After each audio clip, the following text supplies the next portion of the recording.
Good morning. Welcome back to Sprouted Dreams. This week, I realize this is very bright sun for this morning, but it's so pretty. Hear the quail? Anyway, they'll be chirping around. I thought today we would do a simple project with a wood slice and make a nice fairy sign. These are available in my shop, but I thought I would show you how I make them, and maybe you could take the time to make your own. So when you have any sign, you need to think, first of all, how you're going to hang it. If you have these wood staples that can shoot very deeply into your wood slice, these are great. You will have to, You will have to go and lift them out a bit or shoot them high so that they don't go all the way in. And this is because later we're going to put a string through there so that there's a way to hang it. Now, alternatively, you can take these wood slices and drill a hole, but since we're doing lettering, I find that the holes can really get in the way of the lettering design. I see some color there. So make sure that you are set up for how you're going to hang the sign and that your piece is fully sanded. I just saw some color here. I tend to get unusual colors like this because I make my own paints. I paint with watercolor and gouache and sometimes even some oil, although I'm not very good at oil. So that being said, make sure you have a clean surface to work with. And also choose a slice of wood that not only has the room for you to make the sign you want, but it needs to be a size that will be appropriate. Like, obviously, this channel, we mostly talk about fairy gardens and miniatures, and this is something that could hang on a tree, outside, or by a door, or for a party, anything like that. But don't make a sign that's 2 feet by 2 feet and expect it to hang with just a string. These will pull out over time. I always add some sealant to the strings to help them last longer. And like this wood slice has a bit of bark along the edge, so make sure it's as smooth as you can get it, and then you're going to varnish over that. That's just sort of inevitable with the wood slices. They don't last forever. I mean, really nothing does. I've seen so many posts and people who want, like, the sort of bears and totem poles and things that people will carve with chainsaws and Dremels, and beautiful work. But those don't last forever either. No matter how thick the wood is, if you put it outside, it's going to get damaged from the hot, the cold, the frost, the wind, the animals, whatever. Pests, termites, they are all going to go into your wood pieces. So understand that, your mileage may vary. However, you put your final destination, where you live, what the weather is, and how well you keep the maintenance. I do think that if more people would do the maintenance, I ship all of my items. When you purchase from me, you'll see that each item comes with a care instruction sheet. But how much people, keep up with that yearly maintenance, or bi-yearly? Twice a year. I don't know, because I don't hear back. I've been doing this for, oh my goodness, I think it's going to be my 8th year selling them. I've been doing it my whole life, but Sprouted Dreams has been going on since, I think, 2016. So, wow, that's a long time. Anyway, all right, we have our hangers ready, and I hope that you can see where there's a space here above these staples, so that when this is all finished, I can go back in there, run my thread through, and then I can put a sealant over the thread, and then I will just hammer these back in. All right, a little epoxy doesn't ever hurt either if you have something that can actually slide like this. These really are deep, and they push in so far. I have to kind of dig them out. All right, when you are doing lettering, you need a lot of pieces of wood because your letters obviously all have different shapes, and you need to have many different shapes of sticks so that you can get the shape you want. Now, we're going to write the word fairy, and so this looks like a really good R. You don't want to go too thick like this. You want to keep all the sticks approximately the same diameter. This is a different type of stick, so we won't need that one either. This could be an F, maybe. That looks like another R. We'll put that over with the R's. That might be an F. Also, be sure you have lots of clamps, lots of small clamps like these, but also the little just pinch clamps. This one is too thick. Oh, but it could work. Well, there's not really anything there. Ah, this might be an A. See how that can be an A? And we'll put another stick across there. That one works. That doesn't work. That's too thin. That's very straight. Well, that is clearly a very nice Y, so we'll hold on to that one. The F for fairy, oh, that's a really good Y.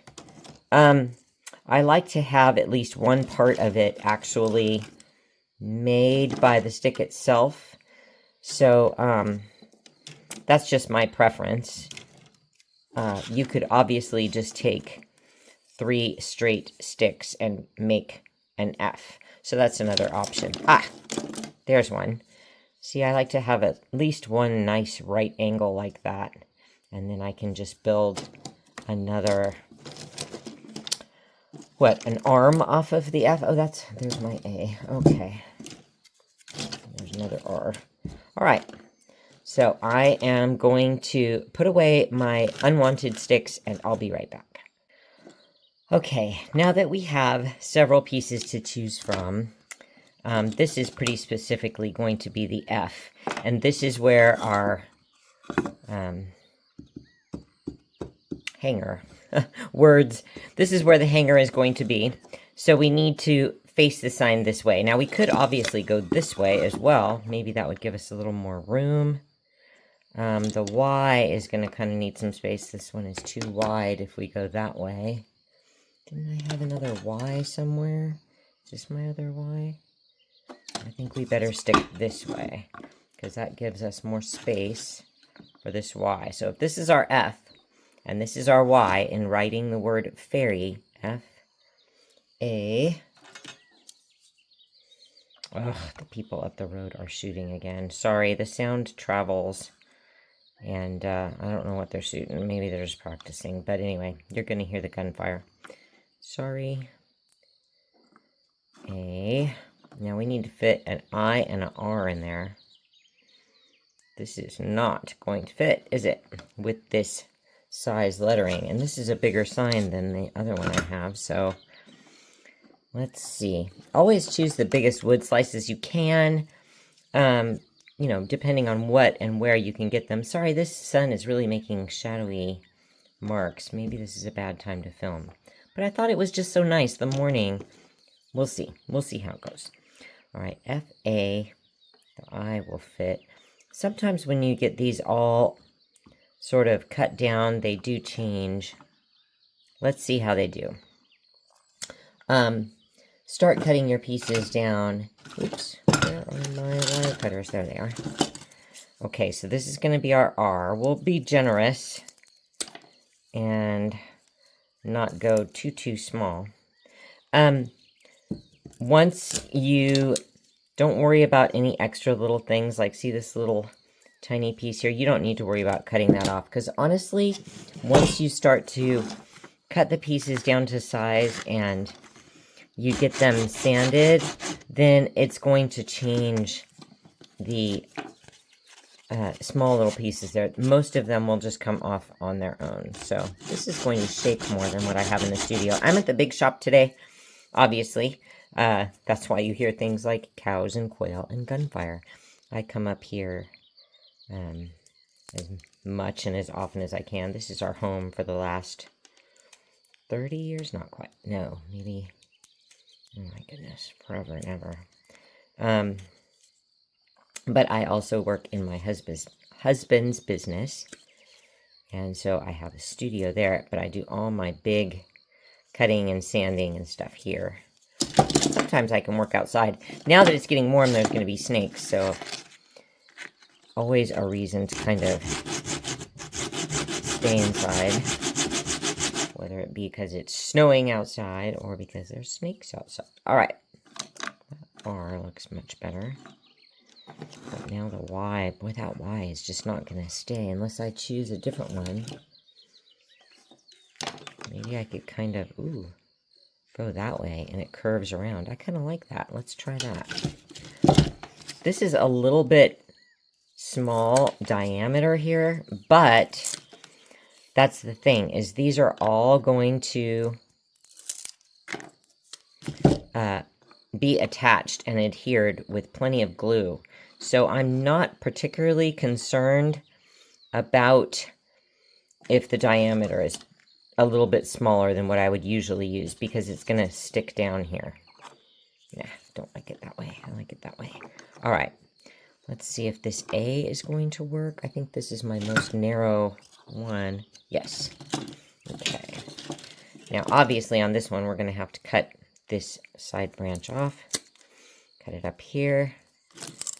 Now, any of these other pieces can be your eye.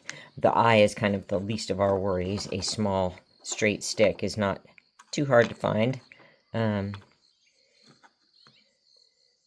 Let's see how we're going to get this. So you want your spacing to be even between each letter. So I'm probably going to have to take this R down a little bit. And then we need to also sand this as flat as we can get it. And I will take these out and get them really sanded down on the belt sander. And once you have them sanded, if you have dry sticks. If you don't have dry sticks, start picking them up now, because you want to have dry wood. You do not want to have green wood, because it will shrink and it will change shape. So make sure you have dry wood pieces. And also, if you have wood that you are concerned about termites or bugs or anything, it's always good to bake your wood and kill off any bugs that could possibly be there. So keep that in mind. Okay, F-A-I. I like that I. Okay. And then I usually put a little, just a little, like, dowel piece, like this maybe. And I just sit it upright for the I. So, and then just a little cross piece for that A over here, like this. And then our added F piece. I would like it to be a similar diameter and color. And then once I get all these sanded down, I'll make sure that all the bark is off and we'll be ready to glue. All right, let me see. Sometimes I like to start with these wider pieces because that will kind of blend better in certain spots. Yes, I think that will work. We'll go a little shorter. And always make sure that you're using wood that you know is not poisonous. I will do a short next week, or I guess it'll come out prior to this video, about knowing what your wood is. I never use any wood that is poisonous, and there is plenty of wood out there that is toxic to humans, and you don't want to use that type of wood in any of your creations. So be sure you know what type of wood you're working with. This is pine, and that is very helpful so that you don't end up with something that could hurt you or someone that you're giving this to as a gift. Alright, F-A-I-R-Y. That looks pretty good. We need to get this sanded, and I will probably adjust this R and the Y a little bit more. And this F is going to get quite a bit flatter. So I'm going to go use the belt sander, and then I will come back and we will glue this up. Here we are, all set to glue now. I cut these to where I believe they are all going to nicely fit on here. And then we'll just be able to clamp everything down, and then it will go to varnish. That's the plan. So we have our F-A-I this way. R. Our R, not R-R. R-R. Pirate. Okay. R, matey. There we go. Where's my little dot? So proper side. I have one side nicely sanded. Oops. Okay. We have the light coming the other way now. I was outside cutting wood for most of the day. We run on solar here, but solar means batteries, and batteries do not like to run large equipment. So I run the generator in order to use my big machines, and they need to do a lot of work while they're on, so I don't turn them on really just for one sort of project. I do several altogether, and this was one of my projects so that I could finish doing this with you today. All right, F-A. Where is my A cross? There it is. I made a nice little spot. It doesn't go that way. It goes this way. Okay, F-A-I-R-Y. This looks like it should probably still come down a bit, unless I have this flipped the wrong way. No, because I have this little bump here. I just thought it looked nice with the Y kind of coming down. I've never done that before, but I thought it looked neat. But maybe I need to still move this over a bit more. Let's see. You just kind of get it all on there, planned out. That looks pretty good. Now, is this going to stick out too far?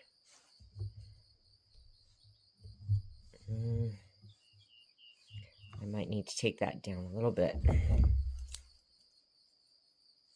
So I try to follow, since this is going this way, I kind of angle my cut to go the same way. That is the plan anyhow. So we'll go here. There, that's better. Now I'm not sure, does that look Y-ish enough? This R looks kind of bulky, so maybe I'll take that down a little bit more.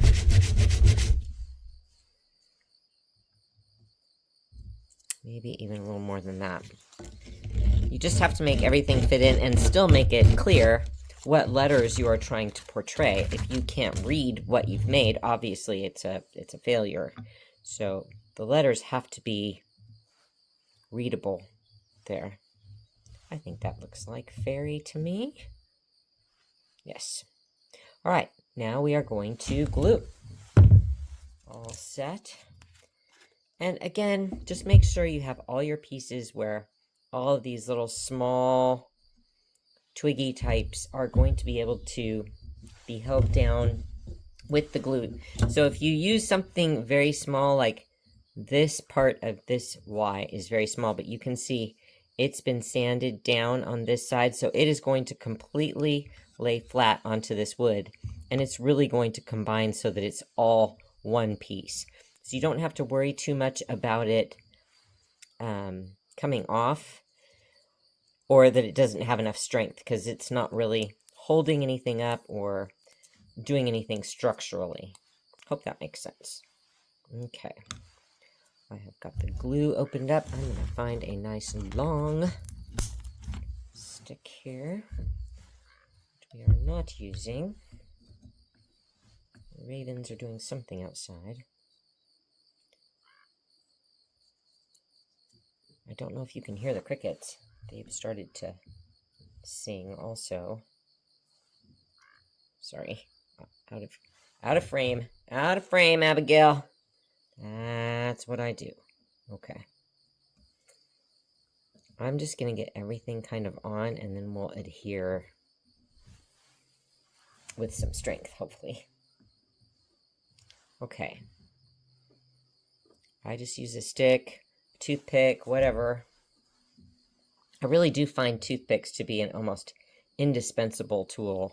I cannot kind of survive without toothpicks. I buy large boxes of them, several of them, and I use them just all the time, and they're so handy to have. I would strongly suggest buying some toothpicks if you're going to do a lot of work, because they're just so handy, especially for applying glue, mixing epoxy. Now, obviously, I do miniatures, so I use much smaller things. I'm not using paint sticks or large things like that because my pieces are so small. So I find toothpicks to be just invaluable. I'm just going to move that over a little. Yep. Okay, now this goes with this little end here. I want that facing down because that's the way I angled the A. I think that's the way I angled the A. Yes. Okay.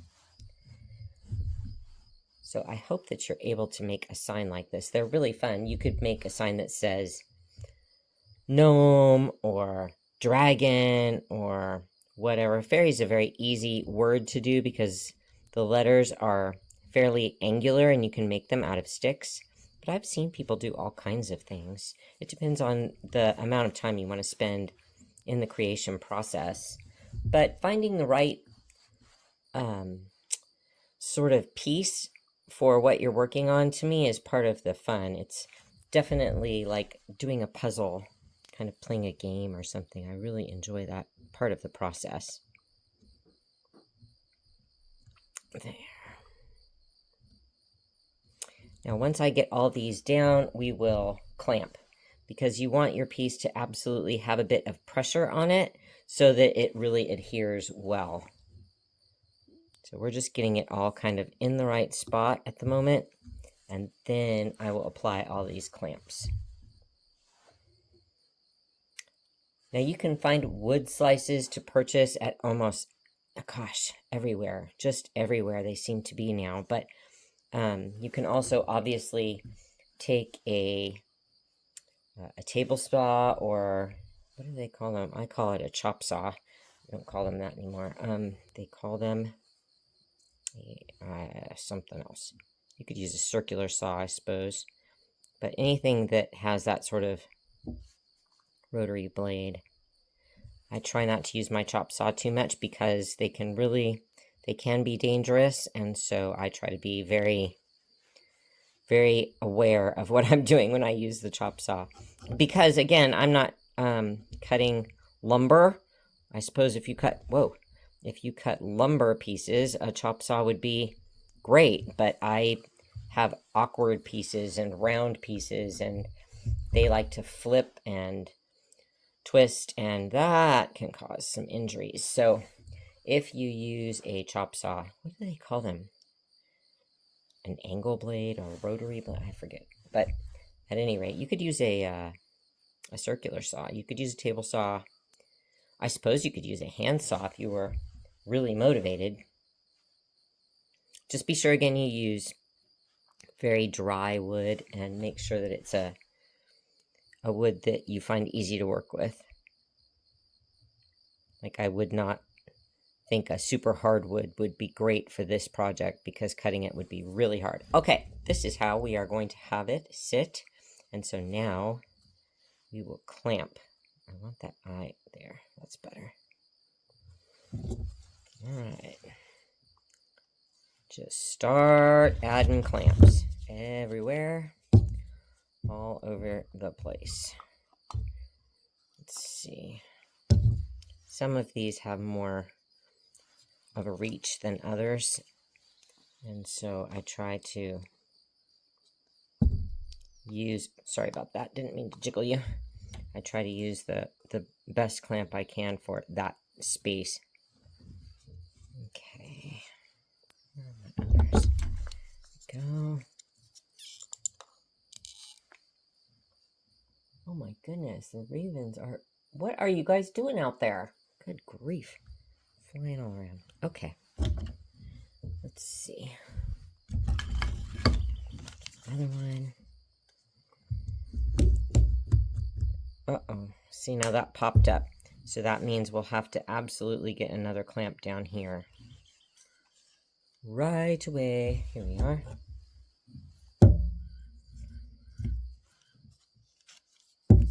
Okay. Now it looks like we've just about got everything there.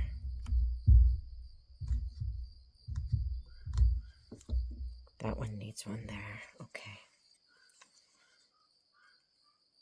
Yes, that Y has to have a clamp there. Okay. Now once these are dry, what we'll do is varnish it. And then we will set the string through and then seal the string. So we will let this dry and I will be back again. Okay, we are ready to varnish. Oh my goodness, I was going to also, this tip of this Y looks a little bit sharp here, so I am gonna cut that off. I'm gonna get the wire cutters, I'll be right back. All right, yeah, you don't wanna leave anything too sharp sticking out, so I'm gonna trim this off like that and just give it a quick sand, because that sharp point kind of stuck out and I really didn't want to leave it anything that kind of would get hung up or caught. This kind of detracts from the Y too, and it's sticking out, so I'll go ahead and lop that off as well. Nice and sunny out today. You'll probably hear the bugs, birds, everything is kind of on its full spring mode outside. All right. So if you have not started your gardens this year, if you're watching this when it first comes out, it is definitely time to get seeds in and start planning out where your hardscapes will be in your miniature displays. All right, this looks like it's nicely sanded and all the sawdust is off. It is ready. So this again is the varnish I use, Varathane Spar Urethane, oil-based, because it really holds up to outdoor use quite well. But it is terrible to apply, and over the years I have tried many different things, but the best thing to use is your hands with vinyl gloves. Not latex, not plastics, vinyl gloves. These seem to hold up to the varnish as well as protect your hands from the goop. So I just spread it on with my fingers. Now this has lots of little areas, so we're just going to put it on thickly, and then you put it on an angle and let it drip, and then you will go back and kind of clear off anywhere where there might be drippage.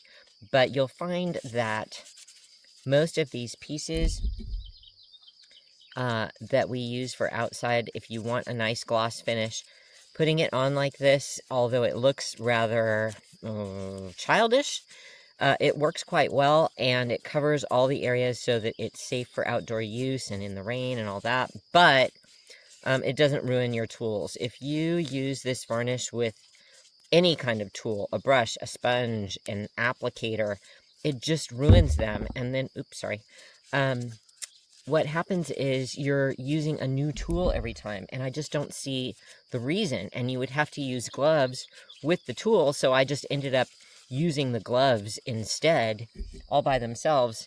And I just dip into the varnish, and then I apply. Now see how under that F right here, it's hard to get in there, so I just get a lot of the varnish and let it drip down in there, and then it seals it. And then what I do is just set this on an angle, and then I come back and just wipe it down again with new vinyl gloves so that it's all covered and completely ready for outdoor use after this main coating. And that is basically it. You can add a second or even third coat, which I definitely have to do with my houses and doors.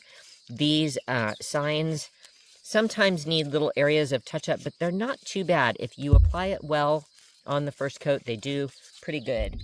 And like I said, because this is oil-based, it's going to repel the moisture and just works in the most lovely way. So this is ready, and I'm going to find something to prop this up against. All of my things that I prop against, I have using on the camera, the phone right now. So I will prop this up, and I will show you what it looks like at the end when it's all dry. I hope this helps you to make a beautiful fairy sign for your gardens. And until next week, happy fairy gardening. I almost forgot to show you applying your string to the top. Remember the staples that we pulled out at the beginning, or if you shoot them in yourself, you want to leave that little gap so that you can put some string through.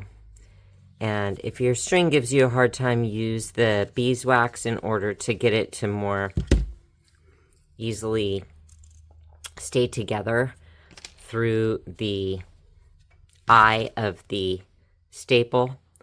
And also, when you get it on, you're going to tie your knots to adhere the string on, and then actually take a hammer and then hammer it back in. And then I like to add some, see, now I will probably do both sides of this and then hammer it down, and then add the other kind of, this is also spar urethane, but this is water-based, and I use this on any sort of hanging threads or strings that I have to make them more outdoor friendly. That way they don't just fall apart if you have a sign that's out in the rain or snow. This helps to keep the weather off of it a bit. Well, that doesn't want to go through there. Okay, I just wanted to give you that update. Obviously, this does not want to go through, and I'm going to have to add some, oops, now it does, just to make a liar out of me. Okay, there we are. So you want to be sure that you have everything completely sealed, especially for signs, because they do tend to get forgotten about, and if you don't get the maintenance on them, they will deteriorate quite quickly. Okay, now we've got that going through. So get your pieces going through first. I've got one going one way and one going the other, which helps to make it hang nicely, actually. Okay, find the length that you want, and then I'm going to hammer that in. And I like to use these rubber mallets because I can just tap them in like that. And then we will tie. And I just go a square knot. And then under, over, and then over, under. And then I will trim that and then apply the water-based spar urethane. And then I will show you what it looks like all finished. Over, under, over. There we go. I'm gonna just trim that off. And then this is ready to be sealed. And if you want, you could add some 2-part epoxy on there, but that makes it where you almost can't get the thread off if you use the epoxy. So keep that in mind.